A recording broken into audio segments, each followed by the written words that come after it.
morning, Marshall community. Are you ready to dive back into Peter Pan? I sure hope so.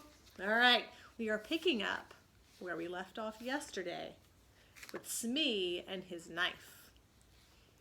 He called his knife Johnny Corkscrew because he wiggled it in the wound. One could mention many lovable traits in Smee. For instance, after killing, it was his spectacles that he wiped instead of his weapon. What are spectacles? Johnny's a silent fellow, he reminded Hook. Not now, Smee, Hook said darkly. He is only one, and I want to mischief all the 7. Scatter and look for them. The pirates disappeared among the trees, and in a moment their captain and Smee were alone. Hook heaved a heavy sigh, and I know not why it was. Perhaps it was because of the soft beauty of the evening. But there came over him a desire to confide to his faithful bosom the story of his life. He spoke long and earnestly, but what it was all about, Smee, who was rather stupid, did not know in the least. Anon he caught the word of Peter. Most of all, Hook was saying passionately, I want their captain, Peter Pan. 'Twas he who cut off me arm. He brandished the hook threateningly. I've waited long to shake his hand with this. I'll tear him. And yet, said Smee, I have often heard you say that Hook was worth a score of hands for combing the hair and other homely uses.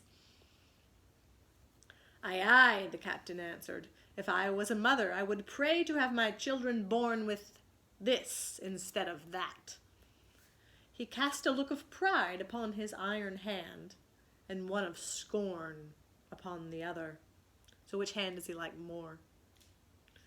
Then again he frowned.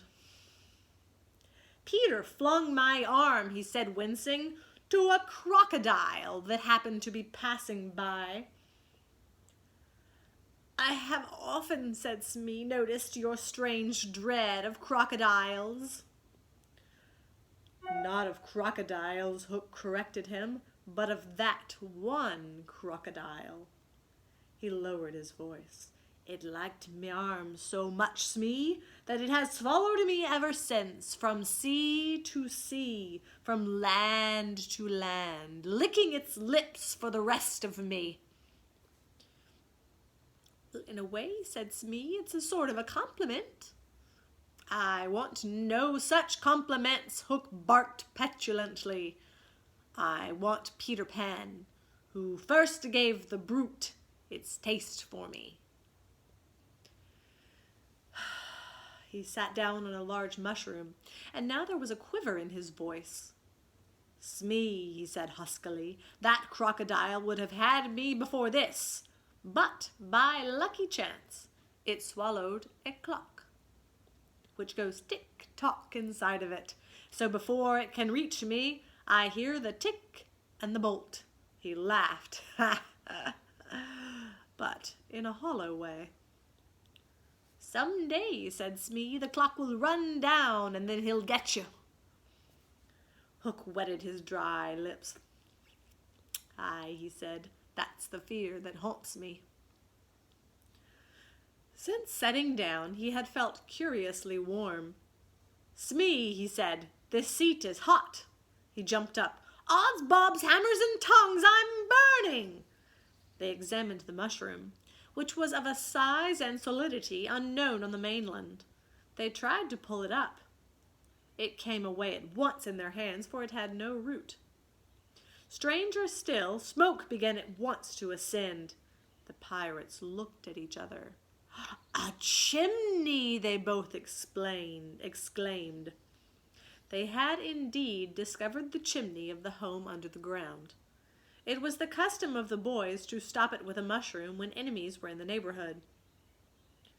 Not only smoke came out of it, there also came children's voices, for so safe did the boys feel in their hiding place that they were gaily chattering.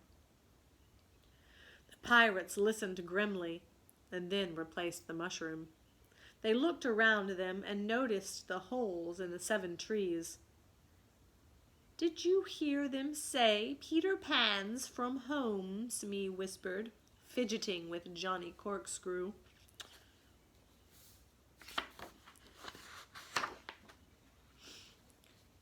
Hook nodded. He stood for a long time, lost in thought. At last, a curdling smile lit up his swarthy face. Smee had been waiting for it. "Unrip your plan, Captain," he cried eagerly. "To return to the ship," Hook replied slowly through his teeth, "and cook a large, rich cake of a jolly thickness with green sugar on it. There can be but one room below, for there is but one chimney." The silly moles had not the sense to see that they did not need a door apiece. "That shows they have no mother. We will leave the cake on the shore of the Mermaid's Lagoon. These boys are always swimming about there, playing with the mermaids. They will find the cake and they will gobble it up because, having no mother, they don't know how dangerous 'tis to eat rich, damp cake." He burst into laughter, not hollow laughter, but honest laughter. "Aha! They will die." Smee had listened with glowing admiration. "It is the wickedest, prettiest policy I've ever heard of," he cried. In their exultation they danced and sang. "Avast belay, when I appear, by fear they overtook. Not left upon your bones when you have shaken claws with Hook." They began the verse, but they never finished it, for another sound broke in and stilled them. It was at first a tiny sound, so tiny that a leaf might have fallen on it and smothered it. But as it came nearer and nearer, it became more and more distinct. Tick, tick, tick, tick. Hook stood shuddering, one foot in the air. "The crocodile!" he gasped and bounded away, followed by his bosun. It was indeed the crocodile. It had passed the redskins, who were now on the trail of the other pirates, and it oozed on after Hook. What do you think oozed on means? Is it actually oozing? Where do crocodiles move most often? What is ooze? Do you think maybe it's describing how the crocodile is moving in the water? Has anyone seen a film on the top of the water before? How does it move?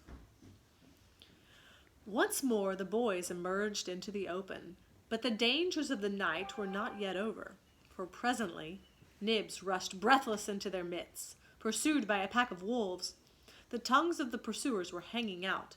The baying of them was horrible. "Save me! Save me!" cried Nibs, falling on the ground. "But what can we do? What can we do?" It was a high compliment to Peter that at that dire moment their thoughts turned to him. What kind of moment is it? What does dire mean? "What would Peter do?" they cried simultaneously. Almost in the same breath they cried, "Peter would look at them through his legs." Let us do what Peter would do. It is quite the most successful way of defying wolves. As one boy, they bent and looked through their legs, and the next moment is the long one.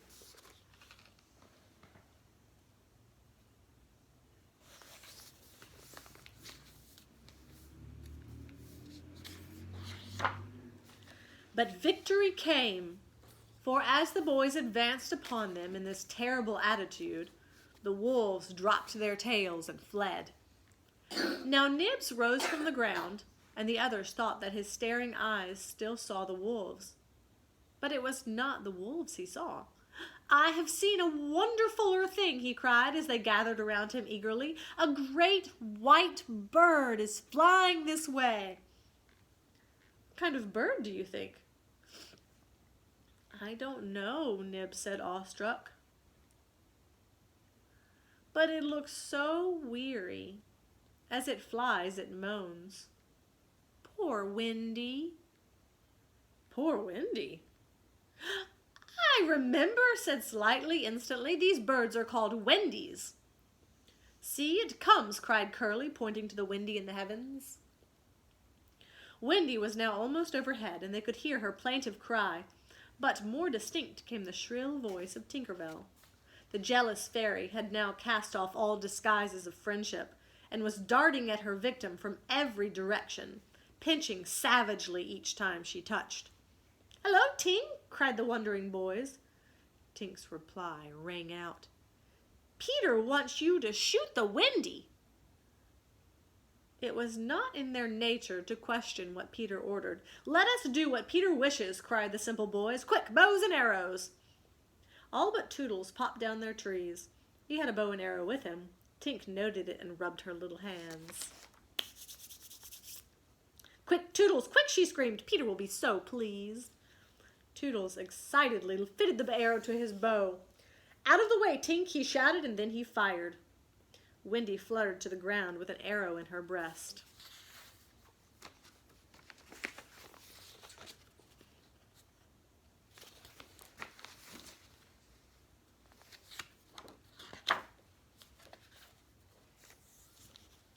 And that's all.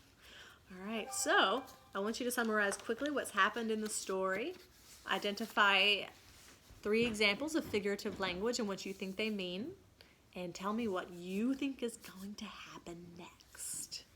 Bye. Love y'all.